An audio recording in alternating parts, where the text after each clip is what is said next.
Yes, kwa majina naitwa Isaac Mungai ama kijana msafi, chairman wa New Gema Young Leaders Movement, na nataka nianze kwa kupongeza Bwana Rigathi Gachagua kwa sababu ya vile ambavyo tuliona alienda kule ofisi za DAPK na akawa mgeni pale wakizindua ofisi zao, na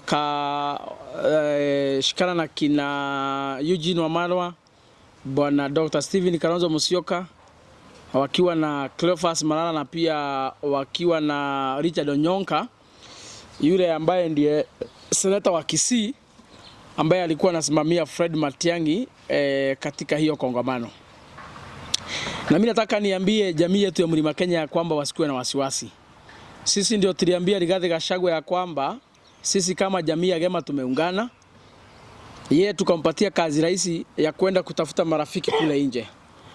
Na mimi naona ile kazi tulimpatia kama jamii ya Gema anaifanya sawa sawa, ya kuhakikisha kwamba ametafuta marafiki wa kutosha kule nje, ndio safari ya kupeleka William Ruto nyumbani 2027 ikuwe rahisi. Na ndio hii safari ambao tumeanza kuhakikisha kwamba 2027 serikali ya utapeli, serikali ya wezi, serikali ya maconmen, serikali ya uongo inafika mwisho, tunaitamatisha na tunaizika katika kaburi la sahau rasmi. Na kwa hivyo niambie Rigathi Gachagua, pongezi, kanyangia hapo. Sisi tuko na imani na wewe, sisi hatuna wasiwasi. Tunajua huyu mwizi unamjua vizuri kwa sababu mlikuwa na yeye kwa muda mrefu. Zile chochoro zake, zile njia zake za mkato anajua, tunajua ya kwamba unazielewa. Kama kuna ukora na ugaidi anajaribu kufanya kule ndani unaelewa. So that is why we are so much confident with you. Ukiwa katika ile coalition ya kina Stephen Kalonzo Musyoka utawaambia maneno yote sawa sawa vile ambavyo inastahili. Na nikwambie Rigiji, usikuwe na wasiwasi. Nimeona hao majamaa wameanza tayari kuhara. Jamaa anakimbia kule Western, anarukaruka akilialia huko wiki mzima na hakuna kitu alikuwa amepelekea hao watu. Hakuna mradi hata moja alikuwa ameenda kuwafungulia imetamatika.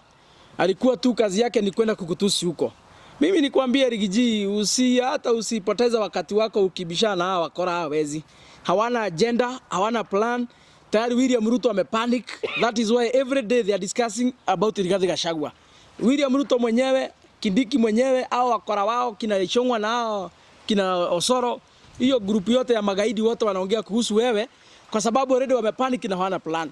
Na mimi niambia Wakenya wale ambao walikuwa nafikiria William Ruto ni mtu ambaye anaelewa siasa. William Ruto was just an overrated human being. Ni mtu bure kabisa. End of late hata amepanic, anafanya mambo mengine hata unashindwa kwani yako na kichaa. Wale watu wanaokota huko barabara akijaribu aone kama ndio watamsaidia. Nafikiri Rigathi Gachagua amepatia watu maji mpaka tumbo imejaa maji, wako na wasiwasi mingi.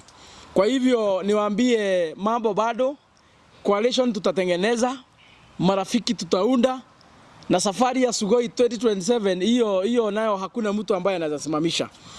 Na nimesikia huyu mzee ambaye anakaa kama tanki ya maji ya 100 liters. Anaitwa huyu Aturi. Huyu around kama tanki ya 100 liters. Nimesikia huyu jamaa akisema ya kwamba sijui Matiang'i anaweza okota ushuru mingi hata kushinda William Ruto. Anaweza kuwa a more tax collector than even William Ruto, kwa hivyo hawezi shinda uchaguzi. Mimi nataka kuambia Aturi, you are a prophet of doom. Wewe ni nabii wa uongo. Maisha yako yote umeishi ukitoa unabii ya kwamba Uhuru Kenyatta hatashinda kiti, akashinda 2013. Ukaenda huko JKL, ukatoa unabii wa uongo, ukasema hatashinda kiti ya 2017. Uhuru Kenyatta akashinda kiti. Ukatoa unabii wa uongo ya 2022, ukasema kwamba Raila Amolo Odinga ataingia kiti, hakuingia. So mimi nikuambie na nihakikishie Wakenya kwamba ukisikia nabii wa uongo, mtapeli, mwizi Aturi akisema ya kwamba fulani hatashinda kiti ya urais, ujue ya kwamba huyo mtu sasa ndiye atashinda kiti. Sababu anapeananga unabii kila wakati the other way around, opposite. Na niambia Aturi bana, wewe ni mzee ambaye ako na miaka 80. Kuliko utetea wafanyikazi wale William Ruto anaongeza ushuru kila siku. Kuliko utetea wafanyikazi wale ambao William Ruto amenyonga payslip yao mpaka saa hii wanalia. Wewe kazi yako ni kurukaruka na kutafuta wasichana wadogo wale ambao ni rika watoto wako, unapeleka katika mahoteli, unaenda kuelalisha huko. Wewe ni mzee ambaye ni bure. Kuliko usaidie ile kazi ambayo ulipatiwa na Wakenya ya kuwa SG wa KOTU. Ndio usaidie wafanyikazi bana. Kwani hata hauna utu. Hauoni vile ambavyo watu wa middle class, wale ambao wameajiriwa saa hii wanalalamika. Payslip yao leo hii 60% inaenda na kasongo. Na hatujasikia siku hata moja ukiongea. Mimi hata nataka niambie wafanyikazi wa Jamhuri ya Kenya.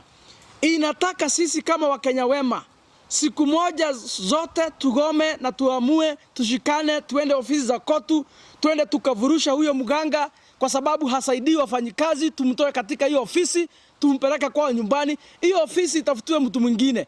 Kwani Aturi ndiye ameandikwa kwa katiba atakuwa SG wa KOTU mpaka dunia ishe? Kutoka mimi nimezaliwa nimepata akiwa SG wa KOTU. Saa hii mimi ni mtu mkubwa, niko na bibi na niko na watoto. Nimeanza kuzeeka, bado ndiye amekalia hiyo kiti ya KOTU. Kwani dunia itaisha bado akiwa amekalia hiyo kiti? Mimi nataka niambie wafanyikazi, kama huyo mtu sababu ni kweli hawasaidii, hawatetei serikali ya Kasongo inawazika mchana wazi na kuwaumiza na kuiba pesa yenu na haongei. Mahali imefika kama Wakenya wa Jamhuri hii, mimi nitaongoza hata kama mimi sina hiyo payslip. Mimi nitaongoza wale wote ambao wako na payslip kwa sababu mimi nawahurumia zaidi. Tushikane tuende tukavuruza huyo mwizi, tumtoe huko. Hiyo ofisi ipatiwe mtu ambaye ako na akili timamu, mtu ambaye anaelewa kazi yake ya kutetea wafanyikazi. Na mtu mwingine pia nimeona akijaribu kuongea hapa Karen ni mtu ambaye anaitwa Kindiki. Na mimi hata nashindwa Kindiki anaongea anasema nini. Nimesikia Kindiki hapo akisema ya kwamba ati yule ambaye alikuwa analeta vita kati ya Uhuru Kenyatta na William Ruto ati ni Rigathi Gachagua. Na nikasikia leo hii alikuwa amekusanya watu walikuwa wameokota hapa Nairobi, akasema amewatoa Tharaka Nithi, na alikuwa ameokota hapa Nairobi akawapatia 500 wakapeleka hapo Karen. Nikasikia akiwaambia kwamba ati vile ambavyo walitoa Rigathi Gachagua kwa serikali, yeye sasa amekuja akasaidia kupatanisha Rigathi Gachagua, kupatanisha William Ruto na Uhuru Kenyatta. Mimi nataka nikuambie Kindiki, tafadhali, kama kuna mtu ambaye hafai kuongea Kenya hii akiongea mambo ya Rigathi Gachagua ni wewe. Kwa sababu unajua wewe hiyo kitu umekalia ni kiti ya wizi. Hakuna tofauti ya Kindiki na yule mtu ambaye ameweka workshop, kazi yake ni kununua zile mashini zinaibiwa kwa makampuni, anapelekewa, anawakora na wezi, anauziwa kwa bei rahisi. Wewe Kindiki ni kama huyo mtu ambaye ananunua vitu za wizi katika kijiji. Kwa sababu hiyo kitu umekalia, unajua vizuri ya kwamba ni Rigathi Gachagua ndiye alikuwa amechaguliwa na wananchi. Wewe hakuna mwananchi alikuchagua kukalia katika hiyo kiti. Na wewe sababu ni wakili, unajua vizuri ya kwamba alitolewa unprocedurally, kinyume na sheria. Kwa hivyo hiyo kiti haufai kuwa umekalia, ni Rigathi Gachagua, haufai kuongea kama wewe ni mwanaume ambaye ako na akili. Na nikuambie, sisi tulikuwa tumesema hatutakuongelelea. Kama viongozi wa Gema tulikuwa tumesema hatutakuongelelea, we will not discuss you, hatutakutusi, hatutakudharau. Hata kama kitu umechukua ni ya wizi, tulikuwa tumesema ya kwamba tutakuheshimu. Lakini hii maneno na majivuno umeanza kuongea. Last week nilisikia ukisema ya kwamba Dede Nyoro ni kama assistant chief. Heri Dede Nyoro ambaye unasema ni assistant chief na amefanyia wananchi wa Kiharo kazi mpaka wanamtambua. Wewe hakuna mtu hata mmoja umesaidia kutoka hiyo kijiji ya Tharaka Nithi. Wewe ambaye leo hii uko na kiti kubwa unajiita deputy president, hatujaona umesaidia mtu hata mmoja kutoka hiyo kijiji ya Tharaka Nithi. Hakuna rami umepelekea watu wa Tharaka Nithi, hakuna maji ama maendeleo yoyote umepelekea watu. Na yule anaita assistant chief amesaidia watu wa Kiharo, a whole constituency. Leo hii watoto wa Kiharo wanasoma bure. Wewe ni naibu wa rais, umesaidia nini watu wa Tharaka Nithi? Hiyo kiburi umeanza sababu tukikuona ukiongea tunajua ni Kasongo anaongea. Wacha nikuambie, hata kama wewe ni mtoto wetu hapa Gema, umetoka hapa nyumbani, ukiendelea kuongea mambo ya Rigathi Gachagua, tutadili na wewe kama mtu hatujui. Tutadili na wewe kama gaidi ya kawaida. Tutadili na wewe kama mkora William Ruto wa kawaida. Tutapambana na wewe kama mwizi wa kawaida na tutakujibu bila kukuogopa kila asubuhi ukizungumza. Ya? Kwa hivyo niseme mimi ya kwamba kama unataka amani na sisi, hiyo matusi umeanza kutusi Rigathi wakiwa na Dede Nyoro, tafadhali komesha. Lakini ukiendelea tutakupanga vile ambavyo inastahili. Na kama kuna mtu hawezi tishia mtu yoyote hapa mtu Kenya ama Kenya mzima ni Kindiki, politically you are very useless. Hakuna hata kitu mmepeleka kwa hiyo meza William Ruto, hata kuchukua kama running mate wake 2027, because you are bringing nothing on the table. How you cannot negotiate anything. Hawezi saidia jamii. ya Gema, hawezi saidia William Ruto kupata kura. Politically you are useless and very much irrelevant. Kama kuna swali nitachukua moja. Na tumeona Kithure Kindiki amesema rais wetu ambaye ni William Ruto amefanya for 2 years, Kibaki did it in 5 years. What is your response on that? Kindiki ni mwenda wazimu. Kindiki kuambia Wakenya ati ile Kibaki alifanya na miaka 5, William Ruto amefanya na miaka 2. Acha hiyo lugha wameanza ya msangalile ya upuzi ya wizi ya ukora ukonman. Acha kuongea sana, atuambie ni nini hiyo William Ruto amefanya na miaka 2, Kibaki alifanya na miaka 5. Ataje ni nini, aseme ni nini. Si kuropoka tu hapo unasema ati ile kazi William Ruto amefanya miaka 2, Kibaki alifanya ni kazi gani? Atuambie ni kazi gani, taja. Tuambie ni daraja ametengeneza. Tuambie nini amefanya, isipokuwa kuwa watoto wetu hapa mchana na marisasi. Isipokuwa abductions. Isipokuwa kuibia Wakenya through SHA program. Isipokuwa wizi na kupora mali ya umma na kupora mali ya umma, mashamba ya umma na kupora payslip ya wafanyikazi through fake affordable housing program. Nini ingine William Ruto amefanya hiyo Kibaki hakufanya? Kwa hivyo kama ni mwanaume na anamaanisha vile ambavyo anatuambia, atutajie nini William Ruto amefanya Kibaki hakufanya miaka 5. Atuambie, acha upu. Sasa hii Wakenya si wajinga na tutawajibu. Mkiongea asubuhi by saa 6 tunawajibu. Mkiongea saa 6 before mkule sapa tumewajibu. Sababu hii Kenya ni yetu na tuko na uhuru wa kuongea. Hatutapatia uongo nafasi katika Kenya hii. Kindiki, William Ruto amekutrain kukuwa conman na muongo. Tunajua. Lakini kama Wakenya sisi, kama vijana wa nchi hii, hatutawapatia nafasi ya uongo. Mtakuwa mnaongea asubuhi, saa 6 tumewajibu, tumeongea. Na tulisikia our forces kuna some of the benefits ziliweza kutolewa, inasemekana kwamba zilitolewa. What's your take on that? Yeah, for the first time kutoka dunia ianze, hakuna siku tumeona wanajeshi wamekosa chakula wakiwa katika harakati zao za kulinda nchi. Kutoka dunia, hata wakati wa Mubeberu, wakati tulikuwa tunaongozwa na mzungu nchi hii, wale walikuwa wanalinda nchi siku hizo, hakuna siku tulisikia wamekosa chakula. Wakati wa Kenyatta, wakati wa Moi, hata Moi was the worst president, number 2 from William Ruto. Lakini hata Moi akiwa mbaya zaidi, wanajeshi hawakukosa chakula siku hata moja. Uhuru hata wakisema alikuwa mlevi na alikuwa anavuta sigara, hakuna kitu alikuwa anaelewa. Hakuna siku tulisikia wanajeshi hawana chakula. For the first time in the history of the Republic of Kenya, wale watoto wetu wanalinda nchi hii wamekosa chakula chini ya uongozi wa William Ruto. William Ruto must be a very useless and a very fake president. Kama hawezi lisha watoto wetu wale ambao wanakulinda wewe mwenyewe. How do you feel, Bwana William Ruto? You are bagging billions of money nyumbani, pesa ya uporaji ya wananchi, na Wakenya wale ambao ni watoto wetu wamepatiwa jukumu kisheria kulinda nchi wanakosa chakula. How do you feel as the head of state? How do you feel kama baba wa taifa William Ruto? How do you feel? Ati wale watu wanakulinda the whole day wanakosa chakula. Wale wanajeshi wetu, watoto wetu wanalinda State House, maofisi za serikali, viongozi wakuu wa serikali, wale wanalinda mipaka yetu nchi ya Kenya wanakosa chakula. Na wewe William Ruto na wakora wako kwa serikali mnaiba mamilioni ya pesa, mkiwa na kina Murkomen, mnanunua masaa ya mamilioni ya pesa, mishipi ya mamilioni ya pesa, mashati ya mamilioni ya pesa, maviatu bei kali, na ile mapesa ingine mnaenda kuficha, lakini watoto wetu wanakosa chakula. How do you feel, Bwana William Ruto? Musangalile mulevaramu, how do you feel as the head of state? Unahisi namna gani? Ni vizuri ujibu hiyo wananchi. Ni vizuri ujibu wananchi. Wewe kama baba wa taifa. Na tumeona Mount Kenya mmepata kingpin mpya, anajiita Kabogo. Huyo ni mwenda wazimu. Na anasema atazima internet. Huyo ni mwenda wazimu. Kabogo is just an excited human being. Kutoka dunia ianze, kutoka yeye azaliwa hajai kuwa waziri. For the first time amepatiwa bendera. Sasa anaruka kila mahali. And for your information, Kabogo hata hakupatiwa kiti ya ICT asaidie wa Kenya. Alipatiwa hiyo kiti strategically. Akuwe anaamuka, anakimbia kwa TV vernacular stations, anakimbia kwa radio, anakimbia kwa Citizen kuongea mambo ya siasa. Kutoka siku ameapishwa hapa, hata haja kwa Joa mara 2 State House, lakini so far amezunguka karibu all the media stations, all the vernacular radio stations, akijaribu kuongea mambo ya Kasongo, mambo ya William Ruto. So Kabogo ni mtu hata ambaye hafai kusikizwa na Wakenya na pia hasa jamii ya Gema kwa jumla. Hamfai kusikiza Kabogo dakika moja. He is calling himself the new sheriff in the town. New sheriff isipokuwa kipara. Nini ingine ako nayo? Nini ingine ako nayo isipokuwa kipara? What else does he have? Nini amesaidia nayo jamii yetu ya Gema hapa ndio aseme the new sheriff in the town?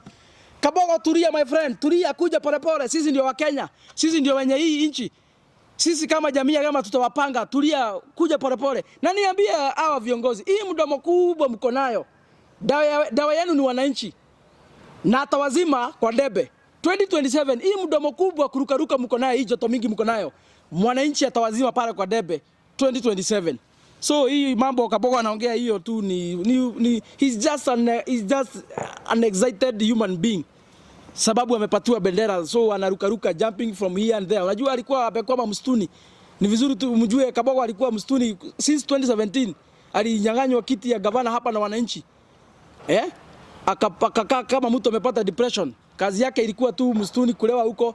So vile ameitwa kutoka msituni amepatiwa kabendera, sasa anaona kama ndio dunia imeanza saa hii. Anaona ni kama ndio sasa Kenya imezaliwa. Tumekuweko.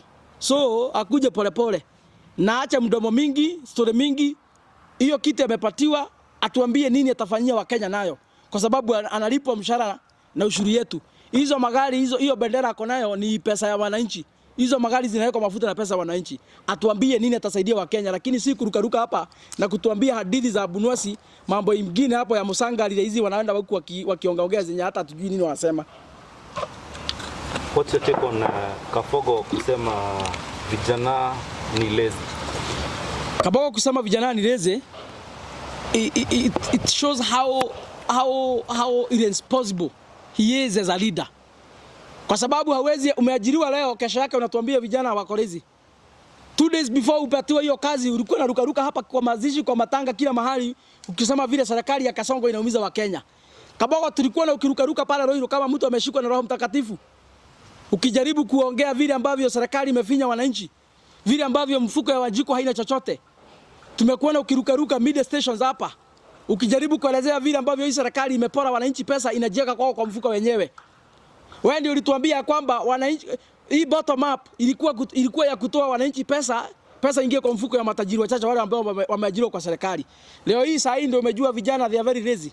My friend, Kabogo, toka kwa ofisi, toka kwa mahoteli kubwa, enda Gikomba, upate vijana huko wamevaa bura na suruali za wamama kichwa, wakijaribu kuzimarket, kuziuza 30, 50, 100 ndio wapate pesa. Toka kwa ofisi bwana Kabogo, enda kule Mudhurwa. Uone vijana wanasukuma mkokoteni kutoka asubuhi mpaka jioni. Uone vijana wanakimbia huko mbio wakijaribu kutafuta 200, 120, 30. Enda huko kwa stage upate vijana wanajaza gari huko. Wanaongea kutoka asubuhi, by jioni sauti imepotea. Huyo mtu akijaribu kupata 50 ndio akule sapa. Before you come here to lecture us unatuambia ati vijana wa Kenya they are very lazy. You are supposed to apologize. Hiyo kipara isifanye pia akili potee. Nyora inaweza potea ni sawa, lakini pia akili isipotee nyora ikipotea. Come back to your senses. Reason out. Na uanze kuongea kama kiongozi. Uacha kupayuka kama mtu ambaye ni irresponsible.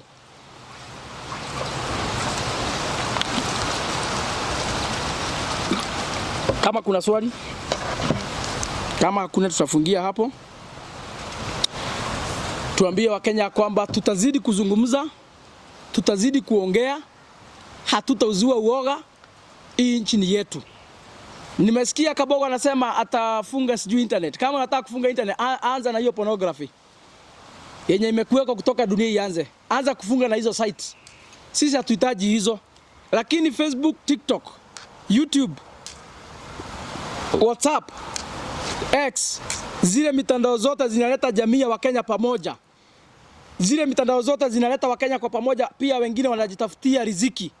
Hiyo ukiguza tutaanguka na wewe. Hiyo ni ilani ya mapema nimekupatia.